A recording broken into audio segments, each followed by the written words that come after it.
पांडे जी, लखनऊ। राधा वल्लभ श्री हरिवंश महाराज। श्री हरिवंश महाराज जी, महाराज जी आपसे सत्संग में सुना कि हमको सिर्फ नाम जप करना है और इसके सिवा हम कुछ कर भी नहीं सकते। अगर कुछ कर सकते हैं तो सिर्फ अपना बुरा कर सकते हैं। अगर छूट हो जाए तो हम कहाँ गिरे, हमारा चिंतन कहाँ, हमारे हृदय की मांग क्या है, हमारी दृष्टि कहाँ। अगर हम रुके हैं तो कृपा की बाढ़ हमें रोक रखिए। महाराज जी आपकी कृपा से सब अच्छा चल रहा है, पर कभी कभी मन जो पुराने व्यसन छूट चुके हैं, संसारिक प्रतिकूलता आने पर बहुत जोर से उधर ले जाता है मन, जिससे परेशान हो जाता हूँ। और इस मन इसी से तो बचना है। नवीन कुसंग से और पूर्व संस्कार से हमारा युद्ध होता रहता है। जैसे नवीन कोई हमने दृश्य देखा, कोई बात सुनी, कोई भोग सानिध्य हुआ तो भोगने की इच्छा हुई, नवीन कामना, भोगे हुए भोगों की तृष्णा, यही से तो युद्ध होना है कि वो भोगा था, अच्छा लगा था, ये मन चिंतन करवा करके उधर ले जाना चाहता है। उसी समय ना, अब नहीं, अब लो नशाने। यद्यपि बहुत बुरा लगेगा, मन को बहुत बुरा लगेगा, वो आपको जलाएगा और उस जलन को सह जाना ही अध्यात्म है। यम ही न व्यथ्यन्ते ते पुरुषम पुरुषर्षभ। जो मन के द्वारा दी हुई व्यथा से परास्त नहीं होता, व्यथित नहीं होता का मतलब परास्त नहीं होता। जैसे हम आपसे मिलना चाहते हैं और कोई हमें सुख मिला है आपसे, अब मन विवश करेगा आपके पास चलना, नहीं, अगर गलत है नहीं मुझे जाना, नहीं, अब वो जलाएगा, ना भजन में लगेगा, ना कहीं नहीं लगेगा, बस वो बार बार वही प्रश्न करेगा, वहीं चलो वहीं चलो, वो बार बार वही भोग मांगेगा, हमको बार बार कर, नहीं तो चाहे मार डाल, मैं नहीं जाऊं, कुछ भी कर, राधा राधा राधा। वो थोड़ी देर जलन देगा, शांत हो जाएगा। फिर दोबारा जब उठेगा तो पहली बार 15 मिनट जलन दी थी, अब की बार 10 मिनट जलन देगा, फिर 5 मिनट, फिर 2 मिनट, फिर सदा सदा के लिए राधे राधे हो जाएगा। पर इतनी क्षमता रखनी पड़ेगी कि उसके इस वार को सहना पड़ेगा। उसका स्वभाव है प्रमथन, मन को मत डालना, एकदम व्याकुल, यार सब बाद में देखेंगे, पहले ये खा लेते हैं, पहले ये भोग लेते हैं, पहले ये पी लेते हैं, पहले ये देख लेते हैं। उसका ऐसा स्वभाव है। मन के स्वभाव को सह जाना यही साधुता है। सहत सहत बाढ़े भगति गृह तन गुरु हितगार। जब ना सहन हो तो रो पड़ो, भगवान को साक्षी करके, हे नाथ आप देख लो हमारी दुर्दशा होने के लिए ये क्या मन कर रहा, प्रभु आप संभालो, मुझे सामर्थ्य दो प्रभु। उस समय प्रभु को पुकारे, उस समय नाम कीर्तन करने लगे, उस समय सत्संग सुनने लगे, उस समय किसी साधक से बातचीत करने लगे। एकांत में तो फिर टिक पाना बड़ा मुश्किल है। जब हमारा मन किसी विषय पर अरज गया हो और हम एकांत में तुम्हारा बार बार तुम्हें परास्त करेगा, उस समय हमको खोजना है कि किस विषय से शांत होगा। कोई शास्त्र स्वाध्याय, कोई सत्संग सुनना, किसी साधक के पास बैठ जाना, कुछ नहीं है तो जोर जोर से भगवान को पुकारना, राधा राधा किशोरी जू, हे लाल जू, हे प्रभु मुझे बचाओ मेरा मन ऐसे। क्योंकि इसको सहना बहुत कठिन है। बातें बना लेना, उपदेश दे लेना, उपदेश सुन लेना सब सरल है, लेकिन जब ये हठीला मन किसी विषय पर हट कर लेता है कि मुझे ये चाहिए, मुझे ये भोगना है, फिर बड़ा मुश्किल हो। फिर तो मतलब घबराहट पैदा कर देगा, भारी जलन पैदा कर देगा, व्यथा पैदा कर देगा, कहीं लगेगा नहीं तो आपको भी बुद्धि सलाह देगी, अरे कर लो, आज के बाद कभी नहीं करेंगे, पर आज कर लेंगे, शांत तो हो जाएगा मन, बस मर गए, अब फंसा लिया। फिर शांति जब होगी ना तो कहेगा कि नहीं करूंगा, पर पुनः जब संकल्प भरेगा तो तुम लड़ नहीं पाओगे, तुरंत वही करना पड़ेगा। फिर 2-4 बार हारने के बाद मन क्या कहेगा, अब तुम जीत सकते ही नहीं, लगे रहो इसी में। फिर वो जीव कि यार साल भर तो हमने छोड़ा था, फिर यार हम नहीं छोड़ पाए, फिर हम गिर गए। ये पहला जो विषय छोड़ा है उसको चांस मत दो। अगर चांस दिया तो फिर तुम्हें चांस नहीं देगा वो जीतने का, ये पक्का समझ लो। पूरा जीवन का जीवन निकाल देगा और आपकी हिम्मत नहीं पड़ेगी कि उससे आप लड़ सको। और एक बार लड़ना सीख गए, एक बार परास्त कर दिया तो आपके अंदर आनंद उठेगा कि यार वो बात से हम बच गए, वो बात से हम बच गए। तो आप हर बात जो बुरी है उसको आप परास्त कर देंगे। ये अध्यात्म की बात है। थोड़ा इसमें सहन करना सीखना पड़ेगा। तितिक्षु भगवान आज्ञा करते हैं, मात्रा स्पर्शास्तु कौन्ते शीतोष्ण सुख दुखदा। ये जो है आगमा पाइनो अनित्यास्तास्तितिक्षस्व भारत, ये आगमा पाइना आने जाने वाले हैं, इनको तास तितिक्षस्व भारत, इनको सह मात्रा स्पर्शास्तु कौनते शीतोष्ण सुख दुख। ये जो गर्मी सर्दी अनुकूलता प्रतिकूलता लाभ हानि, ये नाना प्रकार की ये आने जाने वाली हैं। काम क्रोध लोभ, ये वृत्तियां आने जाने वाली, टिकने वाली नहीं। इसलिए हे अर्जुन तुम इनको सहन करो, ये भोगने से नहीं शांत होंगे। और हमारी इंद्रियां चंचल हैं और मन इंद्रियों के अधीन है और बुद्धि मन के अधीन है, तो वो भी सलाह देती भोग लो। और अगर बुद्धि भगवान में लगी हुई है तो वो कहेगी नहीं गलत है, हम नहीं करने देंगे। तो अगर बुद्धि ना कर दे तो मन कुछ नहीं कर सकता फिर।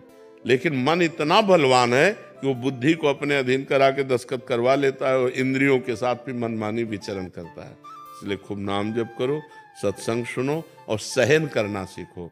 जो सहन कर गया वही आगे बढ़ गया, जो टूट गया वो बिखर गया है संसार में। अभी 6-7 दिन पहले ऐसे ही हुआ था कि मतलब जो व्यसन छूट चुके हैं पूरी तरीके से, तो कुछ ऐसी चीज़ें हुई, किसी से बातचीत कहा सुनी हो गई, तो मन बार बार उसी चीज़ों में ले जा रहा था। तो मतलब जैसे आप कहते हैं कि विचार आएगा, फिर संस्कार बनाएगा, फिर संकल्प होता है, तो वो हो ही गया था। फिर मुझे लगा अब मैं भ्रष्ट हो जाऊंगा तो भगवान से ये प्रभु अब नहीं हो पा रहा है, हमसे हम भ्रष्ट हो जाएंगे। उसी समय कुछ ऐसा प्रभु ने कृपा की कि हुआ, तो क्रिया नहीं हो पाई किसी तरीके से, तो बच गए। अब जैसे महाराज जी मन में आता है कि अब जैसे दीक्षा आप कृपा हो रही है, आपकी कृपा से ही सब हो रहा है, वरना हम तो किसी लायक नहीं थे, हम तो कहाँ पड़े थे तो हमको ही पता है। आपकी कृपा, प्रभु की कृपा हुई, तो अब जो उपासना मिली है वो आपकी कृपा से कर पाते हैं, कर हो रही है। फिर मन में ये अब डर लगने लगा है कि जैसे दीक्षा ले ली, उसके बाद आगे चल के फिर ऐसा हुआ कहीं कुछ क्रिया, यही डर वो तुमको गिराएगा, यही डर गिराएगा। तुम्हें डरना नहीं, मैं मर जाऊं लेकिन पीऊंगा नहीं, मर जाऊं खाऊंगा नहीं, मर जाऊं भोगूंगा नहीं। तू कर, तू कितना भी बार बार कर, मैं नहीं कभी करूंगा। कभी हट करके देखो तुम इतना डरपोक क्यों हो गए, इतना डर क्यों, डरोगे मार डालेगा। बिल्कुल बात पक्की समझो, दुश्मन से डरना नहीं है। अगर डर गए तो फिर तो मार डालेगा, फिर आपको देखो ना, दीक्षा के लिए घबराहट पैदा कर दी ना, वो आपको सतमार्ग से रोकेगा। आपको कहना मर चाहे जाऊं, अंदर ही तो है, वो अंदर ही सुन रहा है। आप संकल्प करो कि मैं मर चाहे जाऊं, कभी पीऊंगा नहीं, मरना बर्दाश्त करूंगा, पीना नहीं, गलत आचरण नहीं करूंगा, बिल्कुल नहीं करूंगा। वो अंदर एक सॉफ्ट जगह रखता है, हाँ कभी तो हो सकता है, उसी जगह में प्रहार करो। नहीं, कदापि नहीं, कदापि नहीं, नहीं, बस हट करो। नहीं, वो आपसे बिरजेगा, कमजोर करेगा। बस यही तो युद्ध चलता है। और सही पूछो तो आप पर केवल प्रभाव दूर से दिखाता है, अपने में मिलाने के लिए कुछ नहीं कर सकता। वो आपकी स्वीकृति के बिना कुछ नहीं कर सकता। वो आपको डरा के, धमका के, सुख का प्रलोभन दे करके, निश्चिंतता का प्रलोभन, आराम का प्रलोभन देकर वो फंसा देता है। आप दस्तखत कर देते, चलो यार बद मर गए, नहीं बच गए। अब ये नाम जप करो, इसी यही कला आ जाएगी, आध्यात्मिक की कला आ जाएगी। आप चिंता न करो, फिर भगवान सबके रक्षक है। पर जो गलती छोड़ी, अब लो नसानी अब नान से, उसे पुनः मत करो, नहीं तो बार बार फिर ये भ्रष्ट करता रहेगा। और एक बार आपके मन में आ जाएगा कि मैं नहीं चल पाऊंगा, अध्यात्म में मैं नहीं चल पाऊंगा, मैं योग्य नहीं हूं। अब जो होगा सो होगा, तो हम ऐसे मार देता है। भगवान के आश्रित रहो जी। महाराज जी को जिज्ञासा है महाराज जी। जी आज का वीडियो प्रवचन सुने हमने कि भगवान के चरणों में जो जाते हैं वो उसका मुक्ति हो जाते हैं। तो अर्जुन, पांचों भाई पांडव लोग जी कृष्ण भगवान के समर्पण। पहले ये बात समझो, वो साधक नहीं है, वो लीला पात्र हैं। पांडव लीला पात्र हैं, साधक नहीं है। जिनके झुककर युधिष्ठिर के पैर छूते हैं भगवान, ये लीला कर रहे हैं। ये लीला जब अभिनय किया जाता है तो हम 10 पुरुष मुक्त पुरुष अभिनय जब करेंगे तो इस सृष्टि के अभिनय में जो जो रोल दिया जाएगा वही करेंगे। वो स्वर्ग गए हैं, समझ पा रहे हो आप? वो स्वर्ग गए क्योंकि वो पात्र हैं लीला के, और ये सब लीला के स्थान है भगवान के। नहीं तो अजामिल केवल नारायण अपने पुत्र को बुलाया था अंतिम समय, और वो मोक्ष को प्राप्त हुआ कि नहीं हुआ? आप भागवत में पढ़ लीजिए, उसको समय मिला और वो भगवान के चिंतन में डूब करके हरिद्वार में और भगवत साक्षात्कार किया। लीला पात्रों में नहीं देखा जा सकता, क्योंकि भगवान के बाप हैं दशरथ जी और स्वर्ग में स्थित थे। समझ पा रहे आप? और जटायु भगवान के सामने चतुर्भुज रूप धारण करके भगवान के धाम को गया कि नहीं गया? तो जो लीला पात्र हैं उन पर अंगुली नहीं की जा सकती। यही खास बात है कि भगवान के तत्व को तो जानना सरल है, लेकिन भगवान के सगुण लीला को जानना बड़ा कठिन है। हम कई बार बता चुके हैं, जो बुद्धि की अधिष्ठात्री देवी सती है, वो जब भगवान श्री राम को देखा कि हे खग हे मृग हे मधुकर श्रेणी ऐसा रो रहे हैं, और जब शंकर जी को देखा कि ज्ञान समुद्र उनको प्रणाम कर रहे हैं, तो उनको संशय हो गया कि अगर ये ब्रह्म है तो हे खग हे मृग हे मधुकर श्रेणी कैसा, और अगर ये ब्रह्म नहीं है तो परम ज्ञानी भगवान शिव जय सच्चिदानंद परम धाम कह के प्रणाम क्यों कर रहे हैं। लीला में जब नाटक किया जाता है तो फिर नाटक ही रहता है। ये नाटक है। आप ब्रह्म भुवनान लोकान पुनरावर्तिनो अर्जुन, ब्रह्मलोक से लेकर के नीचे तक सब ये नाटक है। और जब भगवान उतरते हैं लीला के लिए, तो लीला पुरुषोत्तम वैसी ही लीला करते हैं जैसा उनका स्वांग होता है। अगर वो सूकर का स्वांग लिए तो नाक से ही सूंघ कर पृथ्वी का पता लगाए, जैसा स्वांग होता है। वहां प्रश्न नहीं करते, प्रश्न करते हैं साधक में। प्रश्न बनता है साधक में। जब जैसे सनक सनंदन सनातन सनत कुमार नारद जी, ये सब सृष्टि के लीला पात्र हैं। ऐसे दशरथ जी, कौशल्या जी, नंद बाबा, यशोदा जी, उनके सखा, उनका परिकर, ये सब लीला पात्र है। ये पांचों कर्म के वशीभूत होकर पांडव नहीं आए हैं, ये लीला पात्र हैं। जैसे अर्जुन भगवान नर के अवतार है, तो नर नारायण भगवान एक ही भगवान दो रूप में हो गए, तो वही भगवान के अवतार है। अर्जुन साक्षात भगवान के अवतार, उनको क्या मोक्ष। भगवान तो अर्जुन को निमित्त बनाकर गीता हमें उपदेश कर रहे हैं, अर्जुन को थोड़ी कर रहे हैं। तो बात ये समझनी, लीला पात्रों में हम ये नहीं देख सकते कि ये मोक्ष को प्राप्त होते। जैसे लीला पात्रों में बड़ा संशय हो जाएगा। सूत जी महाराज 88,000 ऋषि शौनकादि जमीन पर बैठे हैं, और सूत जी महाराज सिंहासन पर बैठे हैं, और सिंहासन पर जो आसीन होता है वो जगत गुरु पद होता है।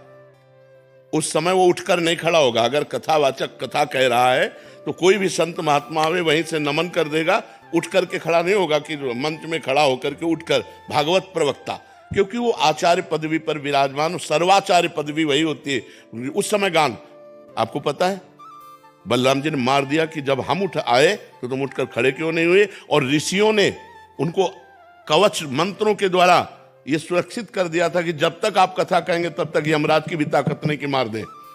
तब ऋषियों ने कहा हमने तो इनको अमोघ जीवन दिया था, तो कहा को पुनः जिला दे। बोले नहीं, आपका भी बाण व्यर्थ ना जाए। तो उनके पुत्र जो उग्रश्रवा है उनको आप परिपक्व कर दीजिए और वो कथा सुनाए। तो लीला में जो होता है वो बहुत विचित्र होती है भगवान की लीला। भगवान ही कृपा करके समझाए तो समझ में आएगा। गीता में जो नासाग्र ध्यान